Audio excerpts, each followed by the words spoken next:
back in town.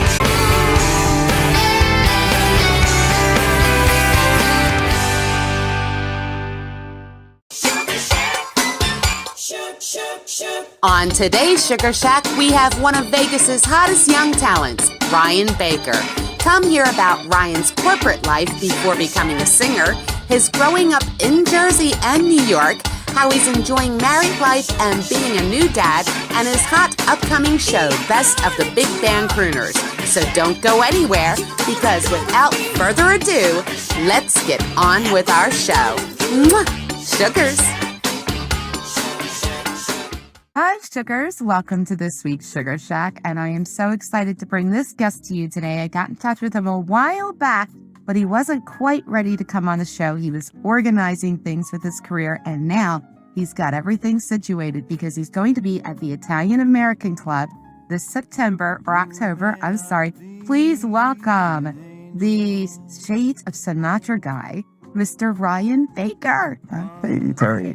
Nice to see you. So great to see you. Great to be here. You know, it's been since before the pandemic. Yeah. Almost 3 years. Yes. Yeah, crazy. Yeah, March of 20. Yeah. Yeah, I saw you do a similar show for the one That's right. You were at the last one. Yes, and I did some recording, and I loved how you had the video footage on the side and all that. We're going to get into that. I want to start from the beginning. Oh, boy. From little baby Ryan. Oh, way back. Way back. You're from Long Island. Uh-huh. Where's the accent? You know, it's weird. I don't think it was like a deliberate plan, but I sort of got rid of it around college age. Okay. I think going to college, I mean, I went to college upstate, not far from where I grew up. Right. But, you know, you kind of run into people from all over, from all different places, like New Hampshire, Massachusetts, and wherever in the world. And everyone talks differently. And then I noticed people could, like, oh, you're from Long Island? They could tell as soon as I started talking. Really? Which is not like, it's not like I'm ashamed to be from there. It was water. Water. No R. Yeah, this is, water.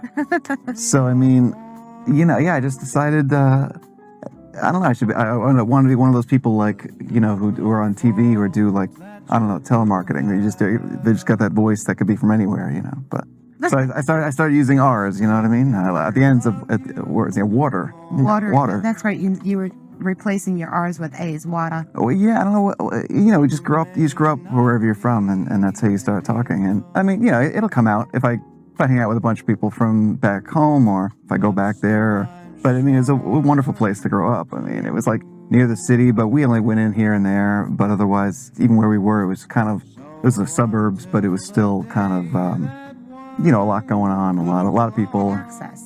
Yeah, but even like I said, it didn't feel. It was a small town, but it was like all small towns just bunched up on each other. So it was still kind of. When did you first realize you wanted to be a singer? Well, you know, I got into music as a kid. I got into the band. I learned, picked up the trumpet, and I really loved it. And so I played that, you know, all through high school, 8, 9 years.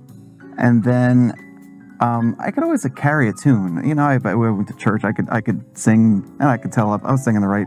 I could sing along with the radio. I was singing the right melody and stuff. But it wasn't an interest of mine. I think I got into Frank and his music when I was about.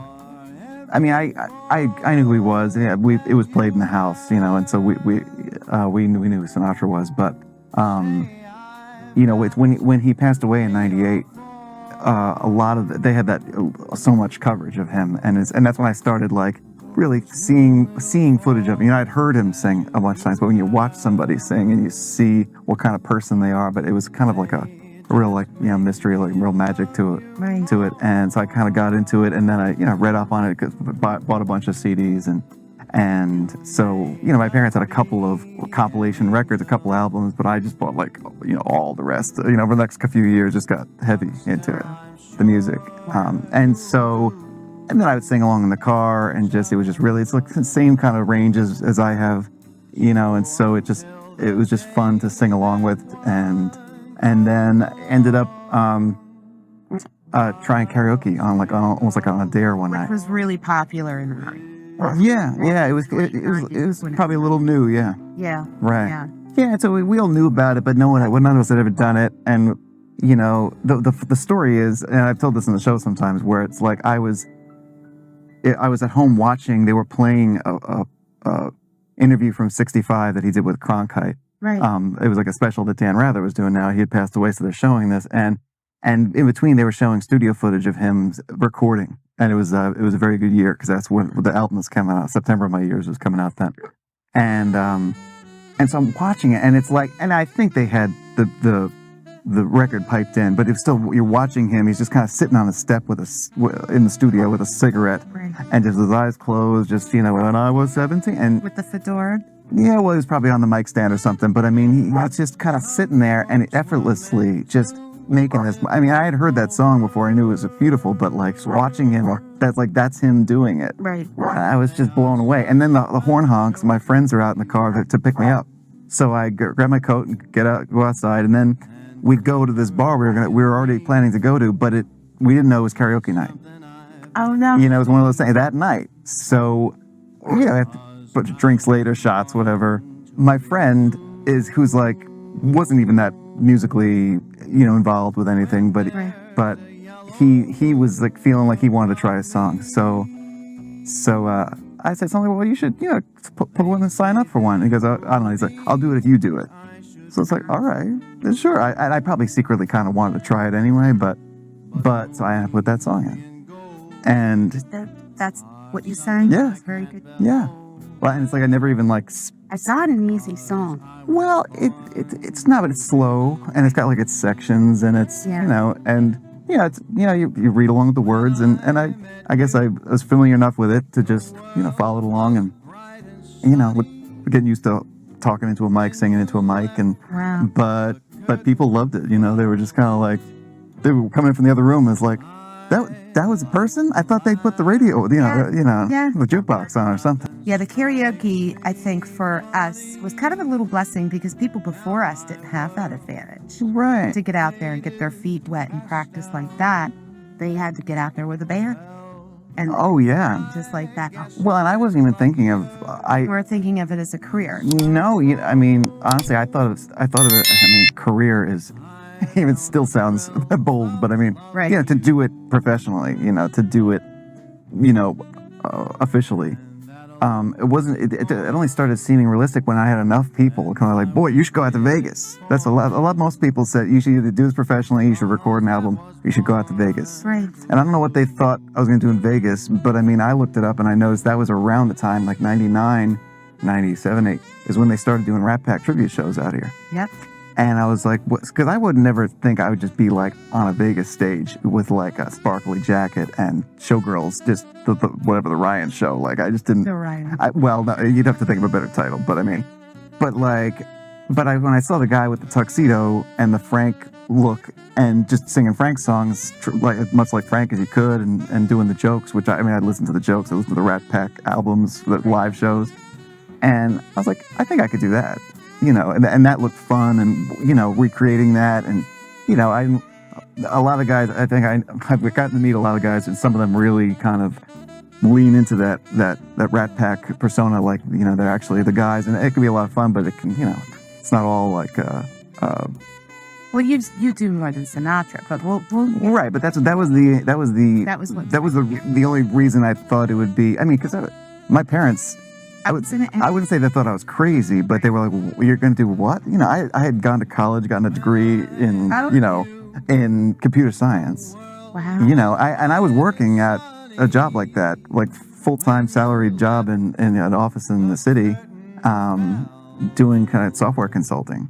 So, and you know, it wasn't. It was a nice job. I worked with people I liked, and I enjoyed the work I was doing, and. Right. It was sometimes a lot of hours, but you know, it was great. But I got enough people talking to me that I figured, well, yeah, maybe I went out to Vegas to kind of see what was going on out here, and started to think it could be possible. And then, but to really, like, I'm lucky a friend wanted to come with me. My best friend from college was looking for kind of a change of scenery too, so he decided he was, you know.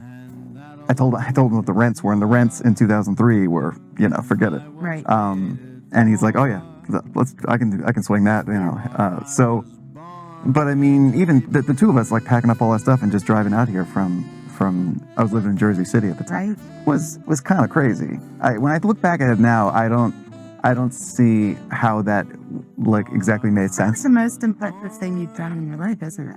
It would have to be up there, yeah. Yeah. I mean, because I think the move to Vegas for a lot of people is an impulsive move. Yeah, I mean, like I said, I quit a good. You have to plan the move. Yeah, well, I mean, I quit a good job. You know what I mean? It's like the Tina Turner song, you know. But left a good job. Right? Yeah, that's it.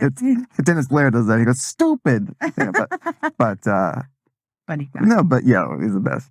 But I mean, so I just look back and I didn't know anyone out here. It's not like, oh, go to see Uncle Larry and he knows everybody and he'll get you a gig. Yeah. Or some people have a gig when they come out here. They'll think, I came out here to do this gig and I stayed. You know, but you had I did nothing. The good thing though is you did have the college background. You had the other job experience, so you knew coming out here at least you could find something to support yourself. I guess. Yeah. Well, the only thing is, I don't think there was much of an industry out here as far as like what I was trained or experienced in, like computer stuff. I mean, it was mostly like it's, you know, gaming, food and beverage, entertainment, or, you know, I don't know, the usual stuff, but I mean, not so much that kind of. You've noticed the Rat Pack shows, and here's something I didn't know about you. Now, I know the Rat Pack is back now. We both, Chris, Drew, and Kyle. Kyle.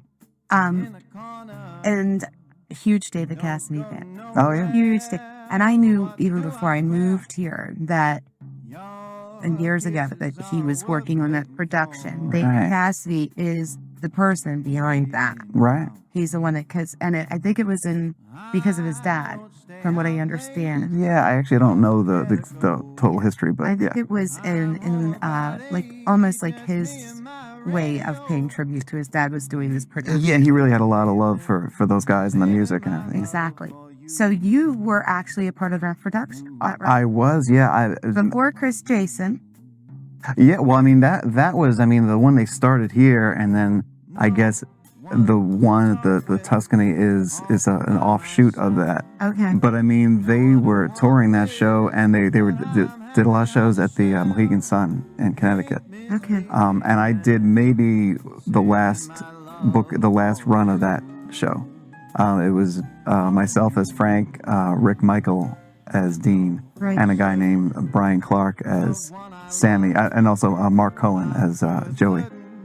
But that's right, they had the four. Right, Joey Bishop come out and do a monologue and everything. People tend to forget about Joey Bishop. Yeah. But anyway. Yeah. So wow. Yeah, and that was like, I mean, I'd done a few Shades of Sinatra gigs here at the Suncoast, so at least I'd been on a real stage. Right. Because I mean that was a big deal. Those were like 07, and that was a huge deal for us, at least for me, to be on. It's like a really nice that showroom at the Suncoast, and the lights and the tech and everything. That's like, you feel like you're really in show business. And so at least I had that under my feet, but I mean, still very green, really green. As far as like acting or, how you move on stage. Because with the whole Rat Pack, you're not just singing, you are acting. Exactly. Oh, definitely. You're portraying these people. Right. And it's, it's like I know the CDs, so like a lot of the jokes are the same or similar, and you gotta laugh when you already know what's coming, and stuff like that is the basics. But right, like that show had a director. Right. You know what I mean? Yeah. It's usually like, okay, well, we're in the show, let's put something together and try it a few times, and then we'll go do it. But this was like, the director's watching you, taking notes, and like, okay, when you turn to him, Blocking and all of it. Yeah, just like motivation and what you're thinking. And I have no acting training, but I mean, it's like I've got experience with stuff between stuff like that over the years. Wow. What we're gonna do, I want to show you a clip here of Ryan singing some Sinatra, which means right back after this.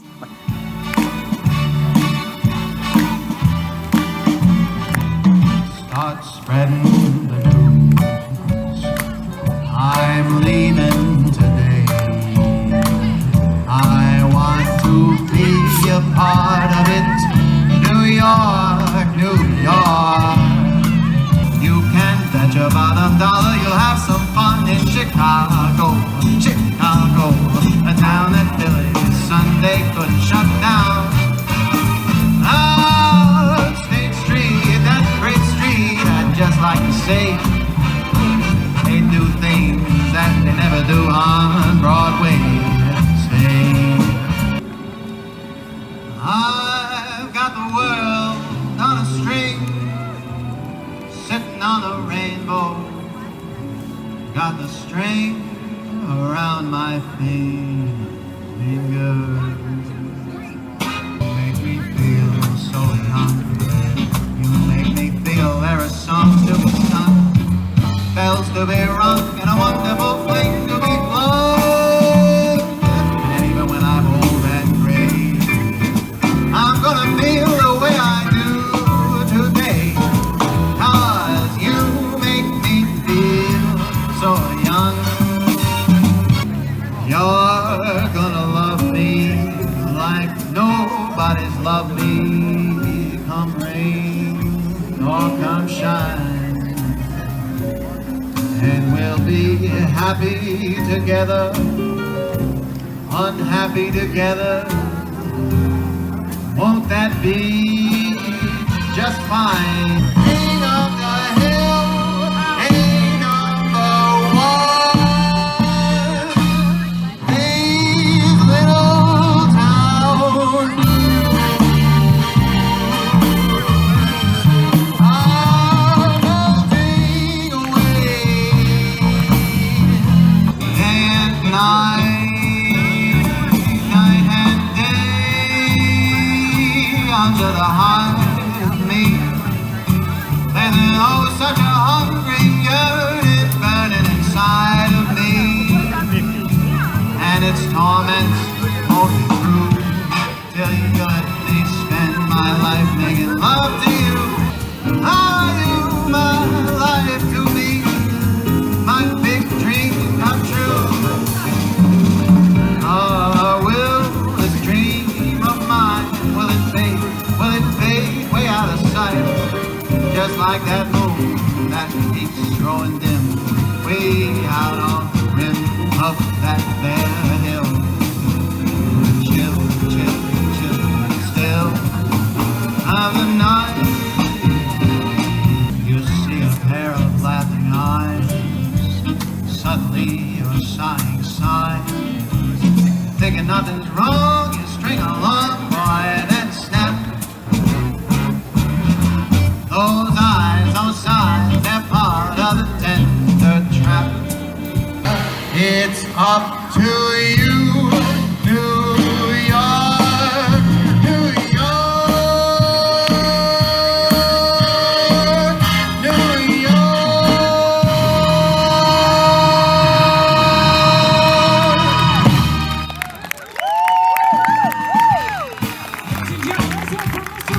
You're really fabulous. You really are. I love watching clips of you singing. I love watching you perform Well, live. right back at you. Oh, it's been a while for me, but I'm getting a gig over at the Firelight. I'm going to start up again. Oh, beautiful. Oh, good, great news. Thank you. Thank you. So, what we're going to do, folks, we're going to go to a quick commercial break from our sponsors. And in case you haven't noticed, I am wearing one of my sponsors' outfits, Head and Stone Massage and Facial Spa, plus a couple of our other sponsors. And we'll be back right after these messages. Cleveland's Lounge at the historic Boulder Dam Hotel is proud to present Frankie Valli tribute artist Mark Maynard. Sherry, Sherry, baby, Sherry. Summer is almost over, so spend a starry night with Mark, Friday, August 26th from 7 p.m. to 10 p.m. From my barn.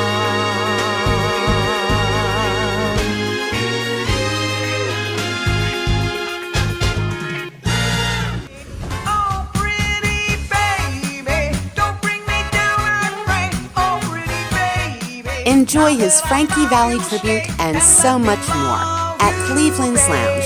Call 725-218-3001 to reserve your table for Friday, August 26th for Mark Maynard.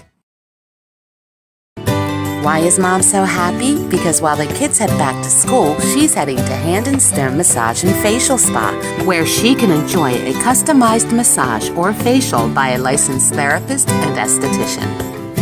Plus, there are many product options to suit your skincare needs. So while the kids head to class, you can relax at one of 2 beautiful locations to service you. For Silverado Ranch, call 702-941-7833 and Henderson 725-257-8011. It may be a school night, but you'll be all right thanks to Hand and Stone Massage and Facial Spa.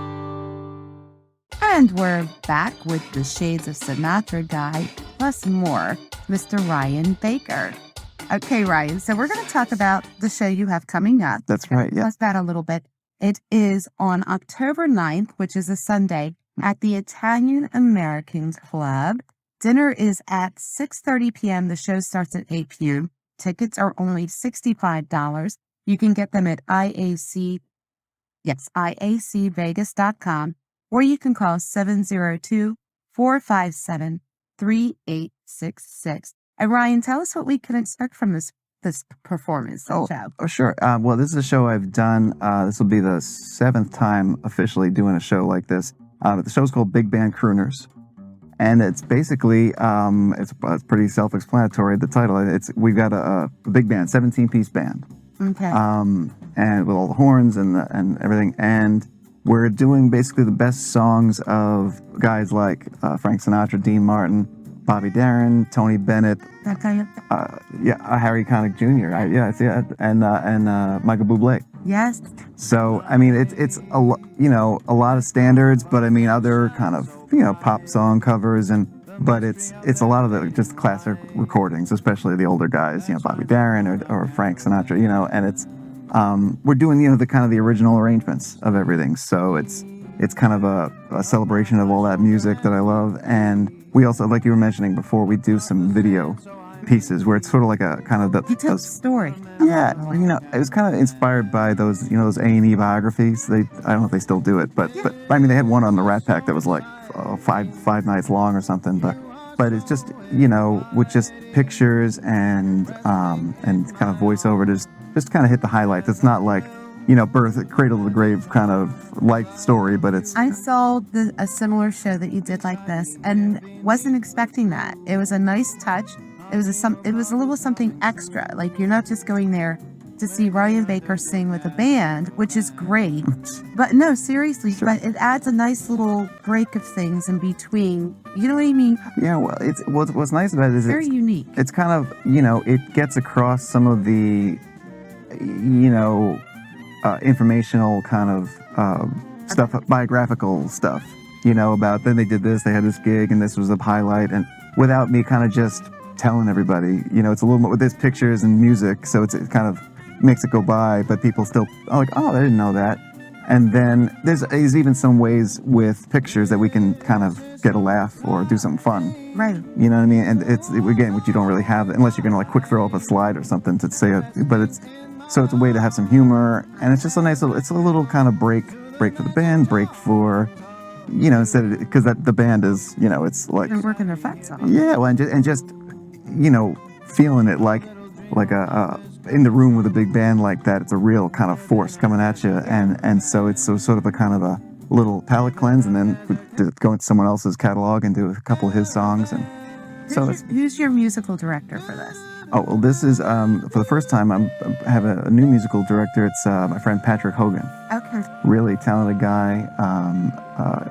Plays piano, but really just got a great feel for this music and jazz, and we've worked together on some other things, and so really excited to have him involved. He's helped me put the band together, so it's kind of a new band, and the first time with him as musical director. So, but I'm really excited.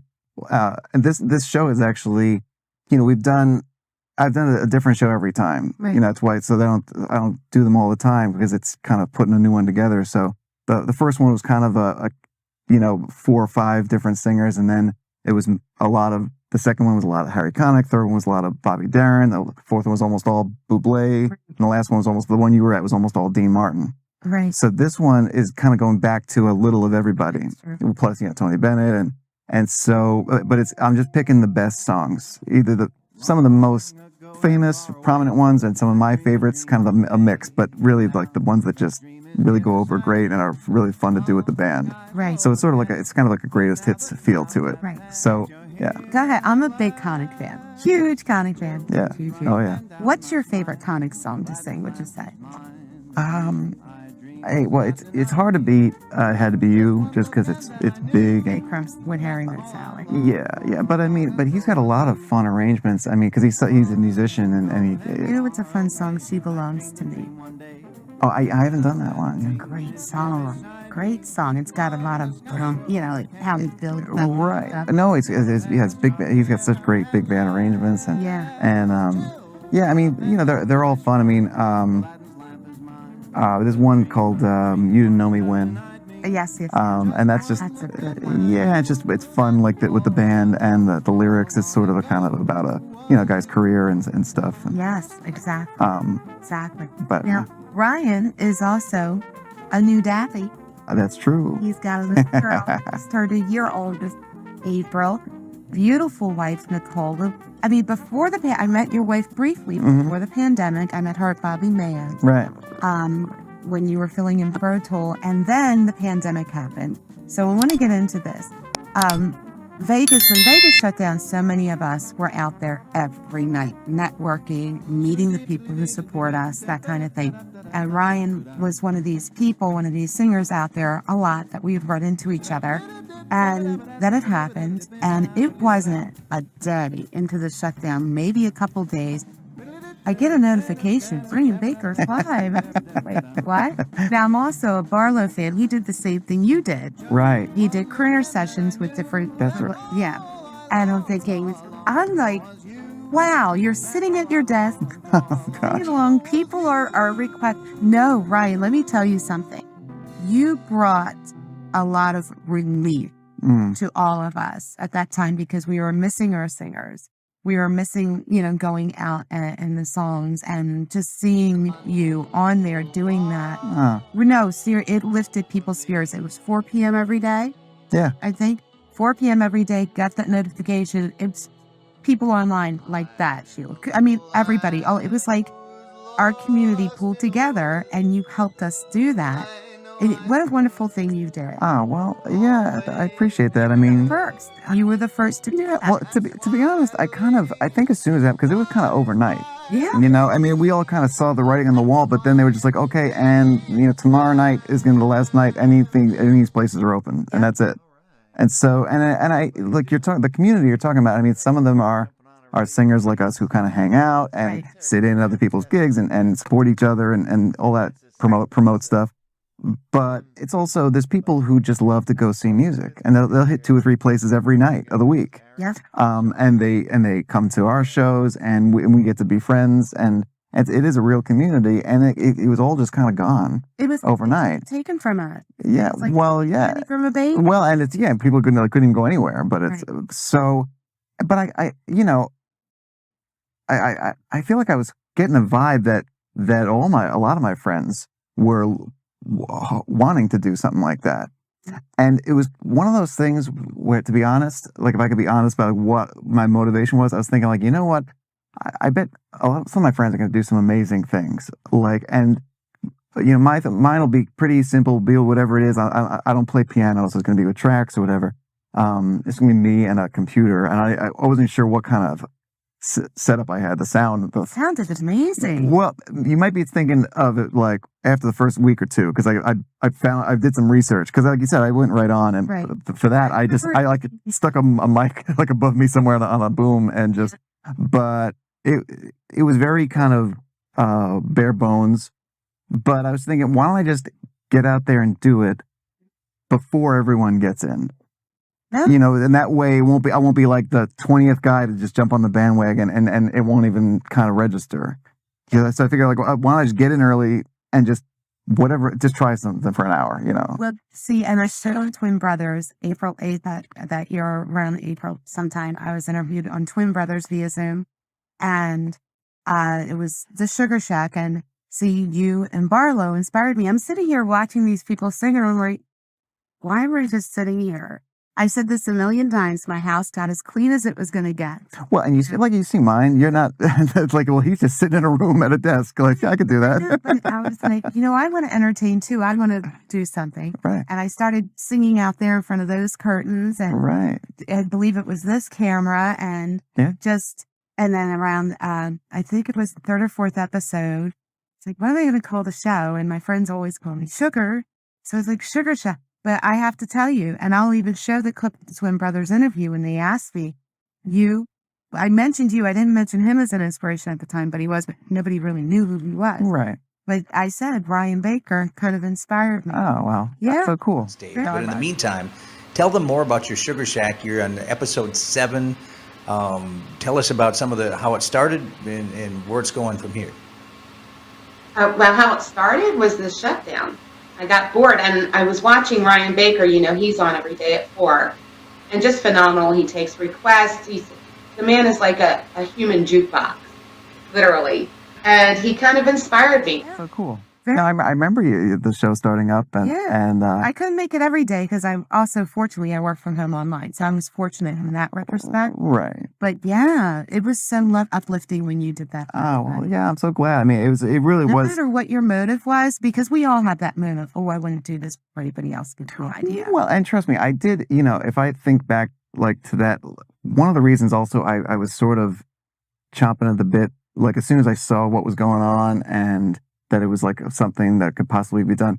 To be honest, like if I think all the way back to like 1 October, the few years before then, I remember what a gut punch it was to this town, and I was just kind of like, I don't know, watching it on the news and kind of numb and Yeah. processing it however I was.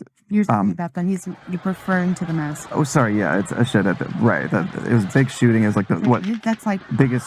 we hear October, we automatically hear. Right, no, right. No, that may not be right. It was kind of a 9/11 feel because it was because of people here. It was so close to home, and it was like probably the worst. I think the worst event of its kind in history.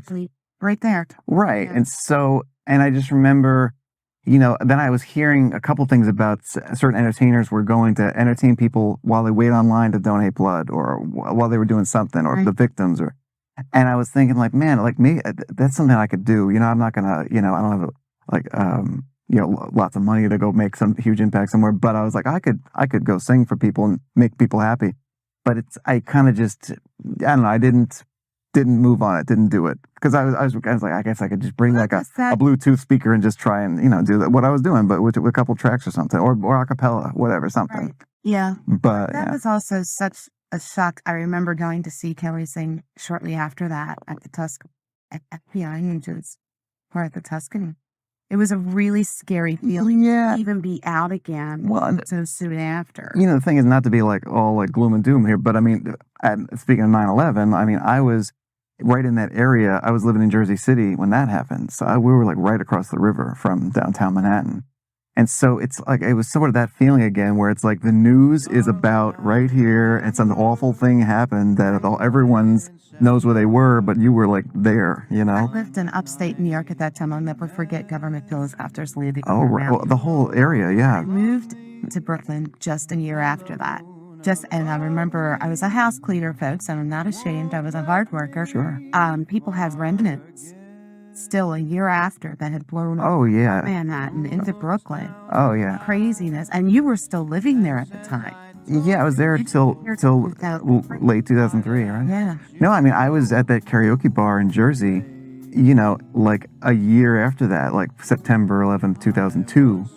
And they that happened to be the night that they had it like twice a week at this bar that I ended up going to all the time. And I mean, I knew guys who were like firefighters, policemen who had lost friends. There. And you were. Well, yeah, I mean, I moved there after college, but I mean, I spent my first few young years there. Said you worked in the city. My office was there. Yeah, I mean, yeah, I thankfully wasn't there that day. I was I'd been moved to a project in Jersey like in June or July of 01. So, but otherwise, I used to go take the escalator up the Twin Towers every morning. And that day you did. Well, I mean, I stopped doing that like 6 weeks beforehand. Still. Yeah. Well, I mean, No, that's a close call, Ryan. yeah. Well, you know, I'm trying to think of the time I used to get into the city. I probably would have not been allowed to go in. It probably would have been. Already happened. Yeah, it would have been close, but I mean, obviously, you know, And we're coming up on the 21st anniversary of that. right. Well, so all I was saying was, you know, I remember the feeling a year later. I mean, many years later, of how real it still felt, and people who had you know, lost people. You know, I remember singing New York, New York. You know, at that on that day, a year later, and just, you know, with tears in my eyes. Everyone had tears in their eyes, and but like the kind of that like real big cheer at the end, kind of just like kind of pepping ourselves up. But it is, yeah, heavy time. But yeah, so it was a very kind of you know, deja vu in a bad way when all that stuff happened. So I wasn't really ready to do that, but I thought, like, you know what, not next time, but when this went, no, but when the pandemic came around, it's like, you know what, like, I can do this. I just gotta like get the speakers somehow set up some with the wires and just make it sort of work. It doesn't have to be great, Right. but there's nothing going on. Like everything last night was everything going on. Now nothing's going on. You know, so it's just, you know, and it might sound silly, but computer stop. It might sound silly, but I'm a huge General Hospital fan. So it would be 3 o'clock General Hospital back over evening, 4 o'clock over, and it was like 4 o'clock Ryan. 4 o'clock Ryan. It's Ryan. So, now I want to get back, and I said computer stop because I set a timer, but you know, I got Ryan Baker in the studio. You know, forget about it. We're gonna have some coffee and talk about the old times. Anyway, we're going long. going on. I want to get to Nicole. Oh yeah. And your beautiful wife. When and how did you guys meet? We met in 2014 on Match.com. Oh, That's right. Yeah. no, all good, all good. Yeah. And beautiful, beautiful lady. When I say that, I mean inside and out. Yeah. She helps you with your promotional work. She does. Yeah, she's a whiz with Photoshop and Final Cut, two things that I don't really get, or I don't know how to, you know. So Nicole, come to the studio. We're together. right. Yeah. No, trust me. You know, like if she doesn't have time to help me with my stuff all the time, but it's like we know that she could be really like helpful to a lot of people. But yeah. So that's, I mean, she's been great with that, and she helped me, you know, cut together those videos we were talking about in the show. Right. You know, I found the pictures and thought about, you know, what to say about these guys, but she really made them, you know, the way they are. And so yeah, I mean, any video you see of mine, it's usually something she's like had a hand in. Right. Did she film your shows also? She does. I mean, but we've had him film with like a crew before too. Right. But yeah, Very nice. yeah. So I mean, the other shows that we've done at the IAC, at least she's been there running the stuff for the screen, pictures or videos, and watching a camera. So yeah, probably a couple cameras. You talk about her. Oh no, she's the best. Yeah, no, yeah, we're very. Yeah, you're a great couple. I see you together. And I remember when you posted when you got married, which I was like, at the Italian American Club. All my life events. My album release was there. So hey, you know, hey, it's all good. it's my place. Is it okay? Can you tell us how you proposed? You know, I proposed on Valentine's Day, 2019. Just before that pandemic. We got married the same year. Luckily, it was a quick engagement, and because I mean, we had been together for a few years. So I remember how quick it was. Yeah. Then one day you're engaged, and the next day I see wedding pictures. I'm like, wow, that was fast. Yeah, 2019. I was actually on a gig with the Shades in Reno, Right. and but it was one of those where you know we could bring spouses or significant others, significant other at the time, and I decided that would be a good time to do it because it was Valentine's Day, which I felt was so predictable because we were getting to that point where it's like, okay, is this guy gonna, what is this, you know? Yeah. But I still wanted it to be a surprise, Right. you know, or at least for a minute, you know. So I figured we'd be busy with traveling the show. We might not be expecting for me to kind of also try and do that the same weekend, but and what's funny is like I remember of course, like a week before we leave, I was like, oh, I should get like reservations somewhere and do it at a nice restaurant. But it's like, oh, I'm the only guy who wanted to, go to the nice restaurant in the hotel for Valentine's Day. So completely booked. But it worked out nice because we ended up at like a gelato shop, Nah, oh, with like almost nobody there. It was later on. And I kind of just played it off like, oh, they got a great gelato place. I heard it's they got some good stuff there. Why don't we just like go see what they got? And we sat there. We had like the most mundane conversation. It was like with vanilla. it's like anything. Like, is vanilla really a flavor or that kind of stuff? But the whole time You're off the butter. the whole time I'm this thing is in my pocket and I'm a Nervous. little bit. Guys get nervous even though you're certain this woman loves you. I mean, I've been proposed to and the guy's hands were like, Yeah, it's a big moment. yeah. So go ahead. And so I knew we both were looking to do that to go that next chapter but it's you slide the chair out and get on one knee and You did? oh yeah. I mean, Bravo. and a couple of people somewhere, but in the gelato shop, yeah. But it was just a nice little. Otherwise, it was a nice little private But moment. she was surprised. She was. Yeah. She goes, yeah. Her eyes got big and just like what, and Wow. So it's like on Valentine's Day after dating for more than 4 years. There's nothing wrong with that. No, but I just mean that it was a surprise. I was like so psyched. In a way, you guys it was good because, yes, you dated, but you were also becoming friends. And I think that's very important. Well, it's funny. Some people are kind of like, well, it took you so long, or other people are like, other people take 5, 10, 15, whatever years. But to me, it was never like such an urgent thing because we were just getting closer and closer anyway. Right. So I loved the way it was going. Right. But we also, had ideas about, making a family so it's kind of, Which you.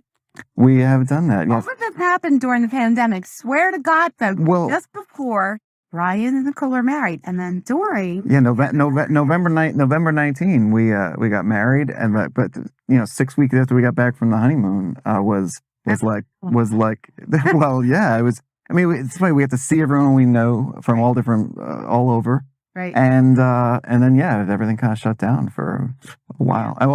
And we shut down ourselves kind of more than most because Yeah. she was pregnant, and then for the baby. So yeah, it was just us at home, which was great. I mean, some people, there were a lot of COVID divorces, By myself. No, and that's a whole other ordeal. Other ordeal. Sure. Yeah. Yeah, and it was ups and downs It's for very testing to a relationship to be shut in. yes. Very testing. And I think it's also a proof of strength in the relationship. Oh yeah, that we definitely feel like that. Yeah. It's kind of just like, well, we've made it through this. Well, we knew what they did. It was kind of something where we were thinking about anyway. Very happy for you. Everybody is. When we heard, I could tell online when the announcement came about, I thought, this is awesome. Yeah, no, the baby's great. She's just Look at you smiling. How's it feel to be a papa to a little girl? it's still sinking in. Even after all this, she's almost a year and a half, but it's still kind of sinking in. Just because it's not like, I mean, I'm doing daddy stuff all the time. I was going to say, Daddy's little girl, your song. Sure, I mean, probably only more so as it goes on, but already, she's already got me wrapped around her finger, definitely. But I mean, Beautiful. but it's like I'm doing a lot of daddy stuff, but it's not like I'm parenting so much. It's just right now she's just this adorable little cutie that gets to live in our house. You know what I mean? Oh, gets to live in your. Well, I mean that we get to have in our, that we get to have with us, and just every morning it's like, ooh, it's like she's up. Let's, and she's everything she does is cute. The faces, everything she does. Oh, But it's like, I know it's all coming, like just kind of raising this person into the whatever the human adult she's going to be. Yeah, right. And all the freaks at you. Oh. Well, yeah. Well, I mean, everything in between. I mean, whatever, like talking, walking, school, whatever. April. She's April. March 29th. Oh, End of March. Aries girl. Okay, so she's a fire sign. Oh dear. I don't know. I have my poor dad. My poor dad. No, I was a good kid as far as school and all that goes, but I was a hopeless romantic. Oh, well, yeah. Poor dad. Anyway, That happened. What we're going to do, we're going to check out another clip of Ryan singing, and we'll be right back after that clip.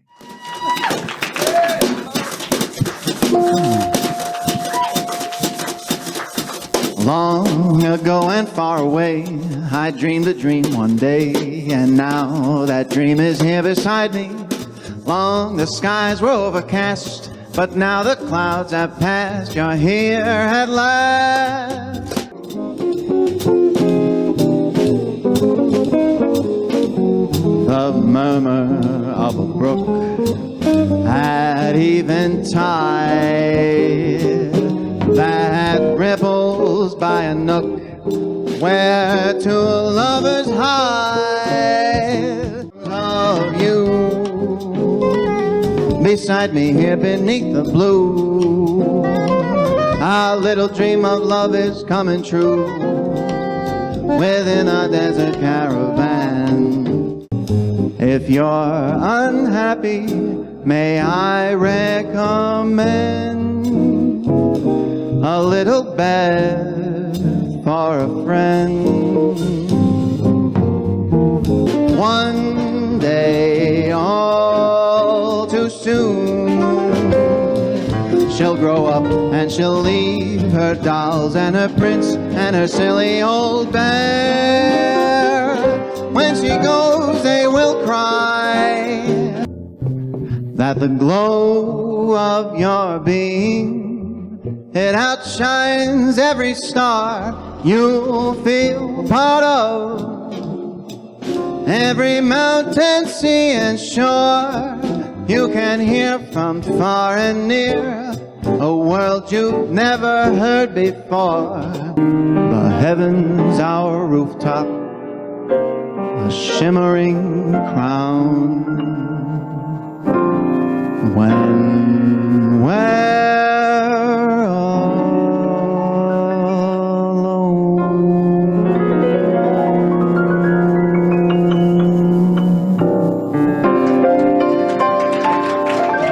Like Jack Horner in a corner, don't go nowhere, what do I care? Your kisses are worth waiting for. Believe me, I don't stay out late, don't care to go. I'm home about 8, just me and my radio.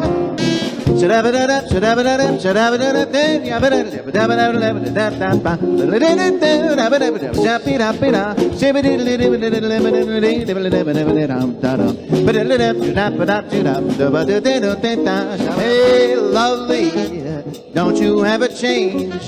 Keep that breathless charm, won't you please arrange it?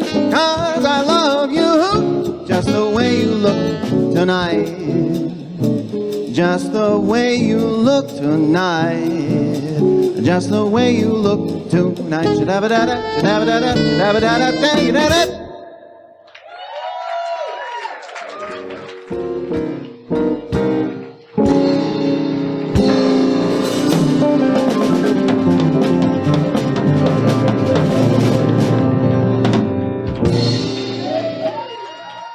Anyway, Ryan, again, I just love your voice. I love your personality on stage. Wow, thanks. And you're a lot of fun to watch. You're very relaxed. Do you have any special routines before that you do? Is there a regimen, or No, I wouldn't say a regimen. I mean, do you go to hand and stem massage and facial spa for massage? that would probably be Facial? a better idea. Yeah, I I mean, think, and I'm not just plugging Lisa, but I've asked Rose Kingsley and different performers.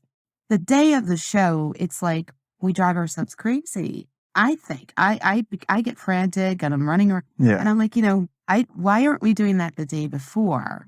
Oh, And then wow. the day of, go get a facial and massage, drink some tea and honey and lemon, and. But do you have do you notice a routine with you for a show? No, I think it's going crazy. But like it's. I feel like I'm always changing things right up to the last minute. Right. Like every show, I tell myself I'm going to have it like all done like a week or two beforehand, Right. and I just kind of rehearse it like a script. But it ends up, sometimes it's like the deadline, the urgency that makes me think of the better thing that's going to be in it. So even if I did that, Like it's October 9th is the show. Like 2 weeks before that, if I just have something done, where it's like, okay, I'm gonna say this between those songs and segue into this and blah blah blah, and that'll be funny and that'll be, you know, I'll think of something better. Probably like the hour before the show when I'm getting my tux on or whatever. Like I'll be like, oh no, that's what I should say. Is I should do that, and then Right. So it's always like the cement is never dry. Yeah. But and there's also, I mean, doing this show like with 17 musicians, it's not it's it's a hefty sound check setup, get all levels dialed in, get everyone. I mean, fit everyone on that stage. They've extended the stage, so that's better. Yes. That'll be the These are Easter. because of you, I think, if I recall. The show I went to, that stage That was one of the attended where you. That was one of the first ones. Yeah, I think they were starting to bring in one of those riser pieces in that show, and now they've got two of them, so it's like the whole front is really, yeah. So this should be roomier, at least for me. The band may still be squeezed in a little bit, but Yeah, the last time I was at IAC was for Joey and Val's premiere of their musical oh right, and stuff. right. But what we're going to do, we're going to take a quick break to go to our sponsors. It was the music clip that we were showing before. I was getting confused. And when we come back, Ryan's going to be filling the sugar.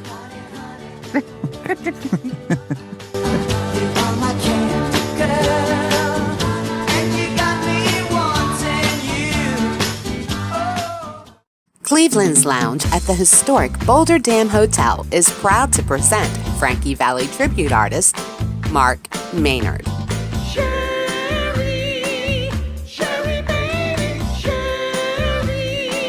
Summer is almost over, so spend a starry night with Mark, Friday, August 26th from 7 p.m. to 10 p.m. From my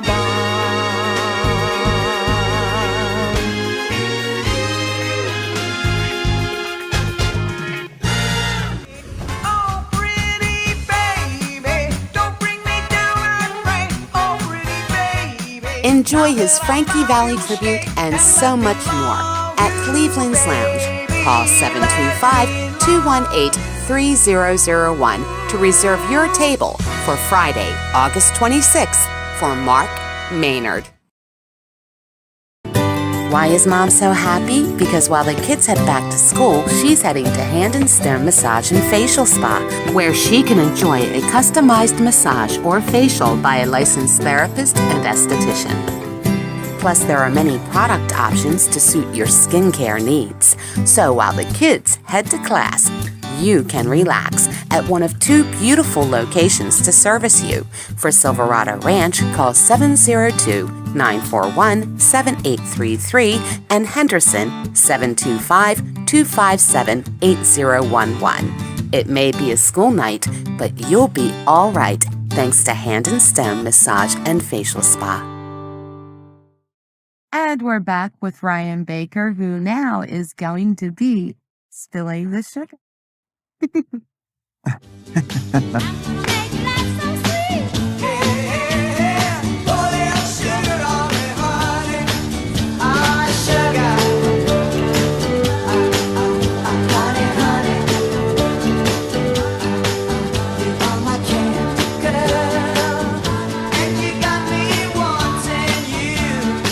Okay, Ryan, are you ready for your first spilling the sugar question? I think so. We'll see. Well, one way to find out. Okay. When was the last time, I'm not going to do that to you. I keep Oh, no. disrespect Nicole like that. I was going to say, when was the last time you made love? But No. I'm sorry, Nicole. I didn't want to do that. Okay. Your most touching moment in your career? Oh, geez. Touching moment. I remember I did a night at a jazz club in Manhattan. And this was February of 18. And my parents had seen me before, but I mean, that was, I can remember, I mean, they were at the first big band show at the IAC. Right. And that was, there's a couple I could think of, but it makes me think of either Nicole or my parents.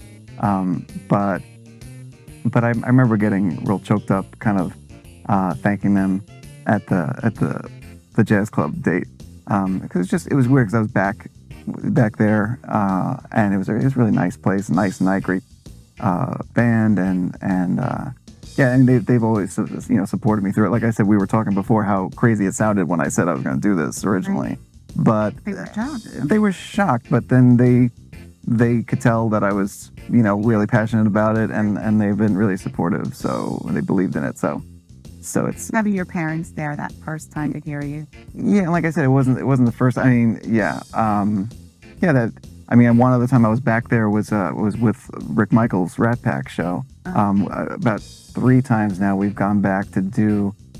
He booked us at the PNC Bank Arts Center in Jersey.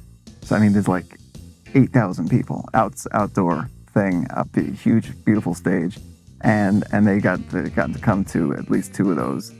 Wow. Hey, all 3, and so those kind of moments are really just kind of surreally, kind of out of body, Nice. Okay. Never have I ever stolen something. I think I hold this one up. Yeah. You have? What have you stolen? Oh, in college, I gotta say, there was a bit of a Okay. Oh well, yeah, there was a bit of a kleptomania phase in college. Ryan. I don't know. I went to it was a beautiful, great, really reputable school. Got a great education, but it was also had a big standing as a party school. Like nationally ranked top 10, top 20. Okay. And that's not, that doesn't mean that doesn't mean you go taking stuff that's not yours. But I mean, it would be a lot of stuff just kind of Jest or joking or sort of, yeah. I mean, well, it'd be like other rival. We weren't rivals. Other fraternity. I was in a you fraternity. didn't steal somebody's mascot, did you? No, nothing that's that creative. But it would just be like honestly, a lot of it was already stolen stuff. Ah. I go to like a frat house, some other one's house, and they'd have like a huge stop sign or a huge thing on the wall. Oh, and okay. you know what? So I would take it and put it on our wall in our room, You were a rebel. But it was more fun. It was like the Mission Impossible kind of angle because you're sneaking in at night, you up on a fire escape or, Okay. we did a lot of silly, crazy things in college. Cool. But not in years. I don't do that kind of stuff anymore. No, of course. No, when you're in college, you do things. What's funny is you also learn to, obviously you grow up and you really just shouldn't do that kind of stuff anymore. Well, as I think. But again, that was pretty innocent, though. You're well, from one friend well, if to another. anything on campus it's like a bubble, there's like a little security cars that the little campus police, and it doesn't feel like the real world. I mean, it was a very, very old school liberal arts. Yeah. It was a wonderful place to be. A lot of fun, a lot of great friends. But I mean, I used to love to take pint glasses from a bar that was like a really unique shaped one with a cool logo on it or something. Okay. Or if I've been in other countries, like get them, put them in the luggage and like, some sweaters and try and like to get them back home.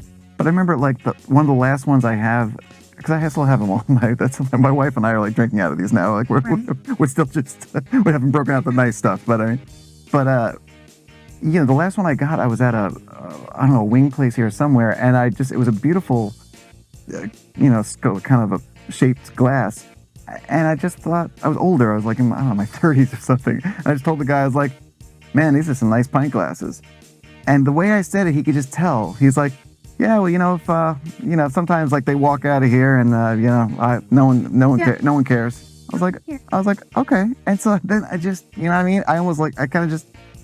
You can just sort of mention these things. Everybody knows about the toilet seat I stole, but yeah, that's a whole story. You'll have to watch it. Oh, I don't know that story. I was 16. It was a dare. Right. Well, that's the kind of stuff we used to steal, just like silly stuff like that. But then I went to a seafood place one time. This beautiful seashell dish. I was like, that'd be a great soap dish. Exactly. I'm not a big enough person. They got a bunch of them. I just need one. 5 cents a plate for these things. Right. Probably. Right. You rationalize it. Yeah. No, of course. And a few drinks. Yeah. My friends are gonna be like, "Oh, Terry's a crook man." We won't mention the name of the seafood place. It's just it's back in Delaware anyway. Oh, No. it doesn't. I don't think that counts. No, it doesn't. No. Okay. Never have I ever stood up a date. Never. Good man. Yeah, no. Man, Brian. Please, if I was lucky enough to get one, I was going to be there. Oh, Come on. stop.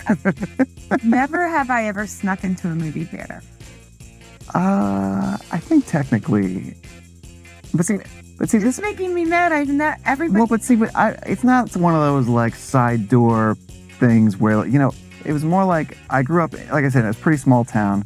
The local movie theater, when they used to have local movie theaters, back in the Norman Rockwell days when I grew up.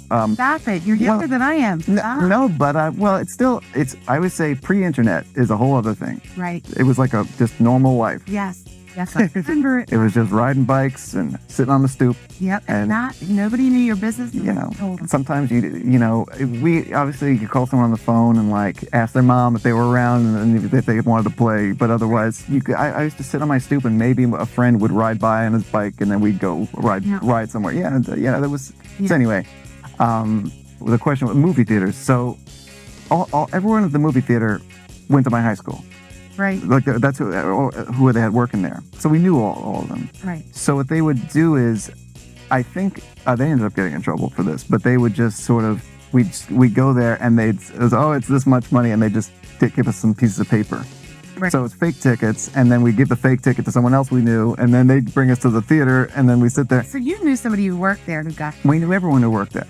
So I mean, every step of the process was phony, Right.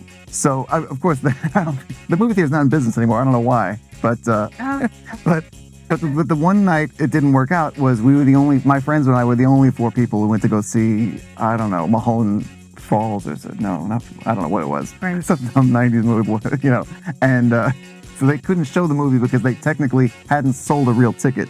so the guy came in and be like, yeah, sorry, we can't start it because you guys, it doesn't count that you guys are here. You didn't really pay. Oh. So we You got busted. yeah, well, I mean, they got in trouble for doing whatever they were doing, and we just couldn't watch the movie because they, For you, it was the movie theater. All my friends worked at the mall. I'm an 80s kid. Right, well, I worked at the mall. Yeah, did you? What did you do? I was at a store called Structure Okay. for a couple of years, and I was at a place out east. They still have a few left called Lord and Taylor. Yeah. Oh, yeah. I'm familiar with it. Right. I think it's the same as Dillard's out here. It's the same parent company or whatever, May stores or whatever. But yeah. So Always fun to work at. Yeah, And you never worked past 9 p.m. because they closed at 9. yeah, it was fun. Like, Right. I was like, I was in college, but I was like the old guy then. I was like, I don't know, 20 or something. They were all like, 17, 18 years old. But I worked at the Woolworth diner. oh wow. And which was cool because the friends would come in and they go to the pizza place or something, but a lot of my friends would come in the diner. It was just like a regular hangout Yeah. after school. And Right. Well, you work at the store and then you walk over to the food court on your break and you get whatever you want, something different. Well, when I was working at the diner, it's kind of pre-food court. Right. Courts were just coming. Right. No, that was a whole thing they started doing. Yeah. No, I remember like when those became a thing. It used to just be like, well, they got a pizza place, they got a Sbarro's on this end, and they got a coffee shop on that end. But Yes, right. Oh my God. So, yeah. Okay. Okay. Your favorite celebrity? My favorite celebrity. It's interesting. I guess I see people on. Sometimes I think of, how people carry themselves. I don't know. I'm going to throw out, just because I recently, Ryan Reynolds is a real good sport about stuff. He's it seems like really down to earth and just doesn't take himself too seriously, but he's, really, whatever, charismatic, Right. funny guy. Yeah. And does a lot of great things. And He just recently bought a mobile company at Suffolk I think I saw ads for that. at lower rates. Yeah, he and his wife are great, and but yeah, there's a lot of, I like celebrities that aren't. Uppity, Yeah, well, yeah, I don't know. It's just kind of. too celebrity-like. I think some of the people who reach the top levels of anything, music, movies, celebrity, are the ones who actually Understand it. understand how to treat people, how to have a perspective on things, and are like, people talk about, they were a blast to work with, they were a dream to be around, because some of the other ones, you hear the horror stories, Yeah. and they may not even be as people think, talented or definitely not successful. But there's, it's sort of, they go kind of hand in hand That sometimes. gets too You, big. you think some of the people who are so good that they could act however they want Right, are some of the probably sweetest people. You know what I mean? I don't know them, right. but you hear the things you hear, yeah, or you can kind of get a vibe. Have you met a celebrity? I've met a bunch of famous people. I mean, I remember when I first moved out here, I was kind of meeting all of people my parents would know, older. But yeah, I don't know. I'm trying to think. I've met. I'm blanking. I got a bunch of them on my website. Like, the thing is, I've taken pictures of people. Right. I never really got to know many of them Right. or work. I mean, we got to open for Don Rickles. That was a big deal. The Oh, Shades. wow. Yeah. So there's one. I mean, That's a big deal. yeah, right. Twice actually. 07 and 2010. And that was a thrill. I mean, that was he had a Very, probably 18-piece band. I'm sure. Yeah, and that's from back in the day when it's like, I mean, he's a comedian, Yeah. but it's an 18-piece band. He did musical numbers. He actually he sang great. Yeah. He's and but I mean, that felt like being in show business for real. That was He's classic. oh my god, Big funny. time. I watched. I mean, and he was a Brat Packer guy. Oh yeah, like a good friend of theirs. oh yeah. He's part of the whole old guard. Yeah, Yeah. I mean, we got to. You go blank on Don Rickles. No, well, because again, it's not like we, sat around in the green room for a couple hours having drinks. I mean, we got to meet him, and I definitely can say that we opened for him. But I mean, and he was great to us backstage, and he was he and his road manager, Tony, were real just, can we say ball busters? I mean, You think it's Don Rickles? well, that's what I mean. You don't say chop busters. I was trying to think of the noun, but I mean, Ball busters. yeah, well, we have now. It's too late. But I mean, but it's like the more they liked you, the more they would just savage you. You know what I mean? It's like, so we always knew we were doing well with them because the more they did that. But I mean, just as funny off stage as on. But then I mean, we get to see every show for free. So after we were done, we go sit in the audience Yep. and watch, and just annihilated. And just sides, belly hurting after all night. Oh yeah. And I used to make, and you remember when I was little, I was like, that guy's me. But then as I got older, I learned to appreciate that kind of comedy. oh yeah, Always. oh, people wanted to be sit in the front just so you might Just so he could make fun. find that. Yeah, Yeah. and just Yes, so true. oh yeah. Okay. Worst trouble you ever got into as a kid? Trouble. I mean, I feel like we got into like I don't know, medium trouble, but nothing. I mean, coming home drunk would be, that was no. Well, yeah. I mean, underage. I mean, Yeah, I didn't do that. you wait till you're 21 to try alcohol. I waited till I was married, and my husband. Was married at 18, and my husband would buy the beer. But Okay, well, 18 is, yeah, what was when that? I was living on my own, Matt. Yeah, sure. Were your parents mad when you? Yeah, oh yeah, yeah. Well, I remember because what's funny, my brother told me like the next day what it was like from his, like objectively, like witness. He said it basically just came in, and I can remember it, Right. fuzzy, but you came in and like the top of your lungs, you're just like, hey, I think I'm just gonna go to bed. It's just gonna like. It didn't work out. Give yourself a beer. No, You're right. didn't smell like a brewery, the whole house. God. Oh my But I mean, God. we used to, junior, senior high school, we're kind of, try booze, try a cigarette, try, this and that. But, Yeah. I but we beer, but I didn't get drunk. I didn't get drunk. yeah, I think I was afraid to. I was a goody. Yeah. we were pretty good kids. I was with me and my friends, we got good grades, we got awards, we did all that stuff. But we had our time of, like I said, trying this for the first time, trying that. Right. And, yeah, so stuff like that. I mean, So cool. but yeah, and then by college, I fully explored a lot of that. But Okay. Never. Never have I ever prank called someone. Oh, oh gosh. Oh, you have? Oh, When you were- too many. I did recently. Well, that's. I think that's. We need to hear that story.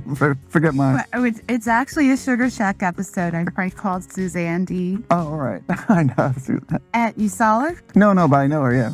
And I have a software thing, and it says, this is a collect call from the Clark County. Oh, geez. Oh, yeah, no, but the best part about it, was Suzanne was in big trouble. And she says, what can I do? And I said, I need $1,000 bail. She was going to do it. Oh, well, She was going to do it. Yeah, she's good people. I got good friends. Yeah. You. No, read it as a sentence, not individual letters. Oh, IP rank EDU. Rank you. IP rank you. I prank you. Were you testing me? It's a joke. Goodbye, Terry. Oh, no, don't be mad. Suzanne. Yeah. Yeah, I won't do that anymore, except for a Sugar Shack episode. Well, I think what got us started on it was we're talking about the '90s here and everything, and especially the area Right. was when that was before it was Jerky Boys. Oh, I don't think I've heard of that. Oh man, I have to look that up. if you like crank anchors, you'll love the Jerky Boys. Oh, wow. There were these mainly two guys in Queens, who just started, making recordings of themselves calling people. Adam Sandler did the same thing. Yes. Yeah. Yeah. Yeah. Yeah, it was all around the same. We had those, and we had Adam Sandler albums, and we would just sit at some of my friend's house and just I remember with that kind of laugh when you fall off the couch on purpose and roll on the floor laughing. You know what I mean? Where your face hurts, or you. Oh yeah. That kind of laugh. Yeah, I mean, and so but they have legendary ones, and so we wanted to do stuff something like that. So we'd end up calling, I don't know, places, and it was probably we didn't record any of it. Right. It was just dumb, but plenty. Cool. Listen, we're going to take a quick break, our last commercial break actually for our sponsors, and we'll be back after this word. Cleveland's Lounge at the historic Boulder Dam Hotel is proud to present Frankie Valli tribute artist Mark Maynard.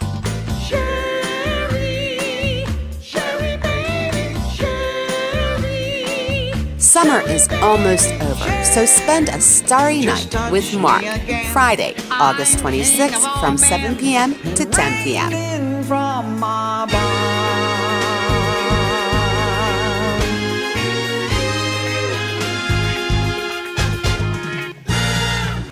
Oh, pretty baby, don't bring me down and pray. Oh, pretty baby. Enjoy his Frankie Valli tribute and so much more at Cleveland's Lounge. Call 725-218-3001 to reserve your table for Friday, August 26th for Mark Maynard. Sugar Shack. Sugar Shack is on its third season, and you can be a part of the excitement. Promote your business or show with professional ads at affordable rates and no contract. Call 802-87-SUGAR. That's 802-877-8427 or email terrysugarshack@yahoo.com and become a Sugar Shack sponsor today. We look forward to working with you. Mwah! Sugars. Why is Mom so happy? Because while the kids head back to school, she's heading to Hand and Stem Massage and Facial Spa, where she can enjoy a customized massage or facial by a licensed therapist and esthetician. Plus, there are many product options to suit your skincare needs. So while the kids head to class, you can relax at one of two beautiful locations to service you. For Silverado Ranch, call 702-941-7833 and Henderson 725-257-8011.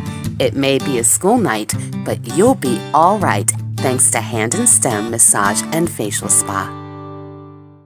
And we're back with Ryan. We're in the middle of spilling the sugar. But before we proceed, I want to make sure to bring up his big show again. It's at the Italian American Club, Sunday, October 9th. Dinner is at 6:30. The show starts at 8 p.m. Excuse me, I got a nose itch. Tickets are only $65, and you could go to iacvegas.com for tickets or call 702-457-3866. He's got a 17-piece band singing all of the great crooners. You're not going to want to miss this show. I think I just developed an English accent for a second. Sure, it works. Also, Ryan has music available online. And check this out. If you ask your Amazon device to play Ryan Baker, it'll play Ryan Baker. You can find him on Amazon Music. I've been playing the music throughout the program. And be a supporter. If you like what you hear, go buy the album. There's one called Timeless Again. It's an album. So definitely check it out. And Ryan, back to you. Okay. A celebrity you haven't met that has passed on that you wish you had met. Besides Frank Sinatra. Well, yeah, that would have been an obvious choice. Yeah. Although, honestly, I would, it might be better off that I never met him, just because they say don't try not to meet your heroes, or Yeah. but it's also, from what I've read, it could go either way with him. If he liked you, then he could be a lifelong. When's your birthday? September 2nd. So you're Virgo. Frank's a Sinatra like me. He would have loved it. Yeah, he's December. It's December 13th. Sagittarius. Or December 19th. He's either December 13th or... He's the 12th. Oh, he's the 12th. Mhm. Yeah, I'm Sag. Yeah. 17th. So Right. he would have loved it.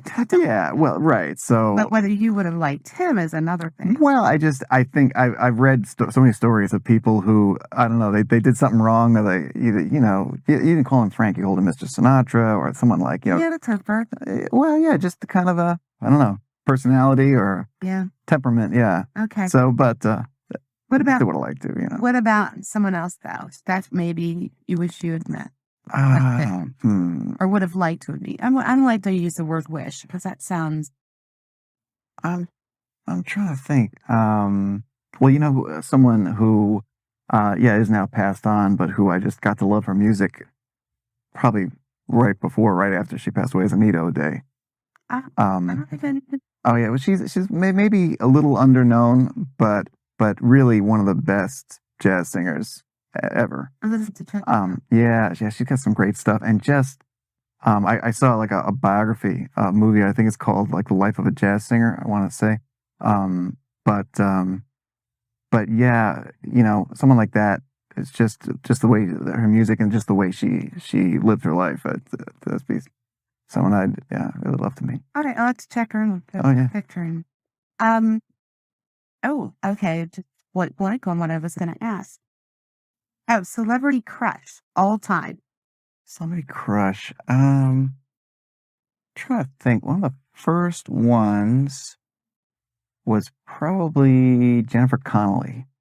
Oh, like Harry Connick Jr. had a crush on her too.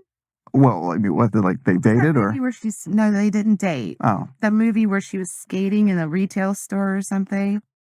I forget that the sounds name. familiar, Yeah. but I must not have caught it. Long But black hair. she was gorgeous one guy. of the first things she did was like The Rocketeer. She was like the beautiful girl in Rocketeer, Yeah. and that was like one of those summer movies I saw when I was a kid. Or recently she was in, well, not very recently, I'm talking in the last decade, she was in He's Just Not That Into You, the movie.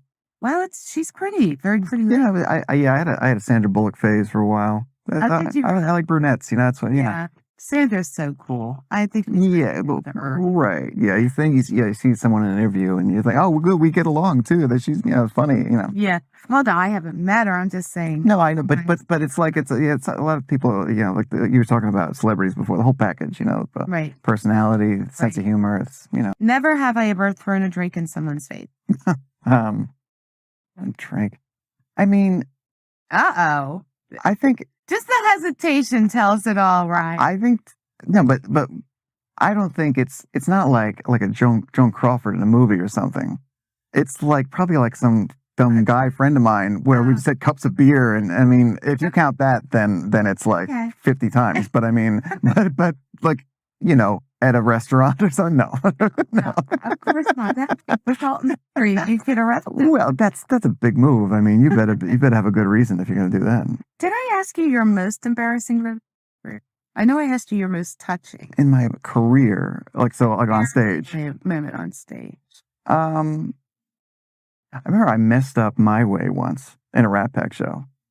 That's a bad one to mess up. But you know what happens. Well, it happens. It's one of those things where between the shades, between this Rat Pack, that Rat Pack, There's some of them go through the whole song. Some of them cut out the first bridge. They go to the last bridge, or you cut it in half. Right. So, but some of these songs, "Luck Be a Lady," "Lazy Tramp," they end up in every show.